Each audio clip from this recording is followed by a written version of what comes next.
ಕುಕ್ಕೆ ಸುಬ್ರಹ್ಮಣ್ಯದ ಕಾರ್ತಿಕೇಯ ವಸತಿ ಗೃಹದಲ್ಲಿ Shri homeo care clinic ಶುಭಾರಂಭಗೊಂಡಿದೆ. ಈ ಸಂದರ್ಭದಲ್ಲಿ ಮಾತನಾಡಿದ ಡಾಕ್ಟರ್ ಆದಿತ್ಯ ಸಿ ಚನಿಲಾಯೂರು, ಹೋಮಿಯೋಪತಿಯನ್ನ ಸುಬ್ರಹ್ಮಣ್ಯದಲ್ಲಿ ಪಸರಿಸಲು ಹಾಗೂ ಕುಕ್ಕೆಗೆ ಬರುವ ಭಕ್ತರಿಗೆ ಹಾಗೂ ಗ್ರಾಮಸ್ಥರಿಗೆ ಅನುಕೂಲವಾಗುವ ಉದ್ದೇಶದಿಂದ ಈ ಹೋಮಿಯೋ ಕೇರ್ ಕ್ಲಿನಿಕ್ ಆರಂಭವಾಗಿದೆ. ಸಾರ್ವಜನಿಕರು ಇದರ ಸದುಪಯೋಗವನ್ನು ಪಡೆದುಕೊಳ್ಳಬೇಕು ಎಂದು ಮಾಧ್ಯಮಕ್ಕೆ ಮಾಹಿತಿಯನ್ನು ನೀಡಿದರು.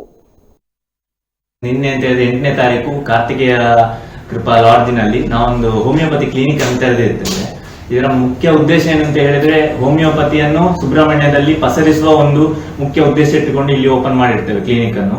ಇದರಲ್ಲಿ ನಮಗೆ ನಮ್ಮದೇ ಆದ ಕೆಲವು ಪಾಸಿಟಿವ್ ಮತ್ತೆ ನೆಗೆಟಿವ್ ಎರಡೂ ಇದೆ. ಅದು ಎರಡರನ್ನು ಜನರಿಗೆ ಮನವರಿಕೆ ಮಾಡಿಕೊಂಡು ಪಾಸಿಟಿವ್ ಇದ್ದದನ್ನು ಎಲ್ಲರಿಗೂ ಸ್ಪ್ರೆಡ್ ಮಾಡಬೇಕು ಅಂತ ಹೇಳುವ ಒಂದು ಮುಖ್ಯ ಉದ್ದೇಶವನ್ನು ಇಟ್ಕೊಂಡು ಇಲ್ಲಿ ಬಂದಿರ್ತೇವೆ.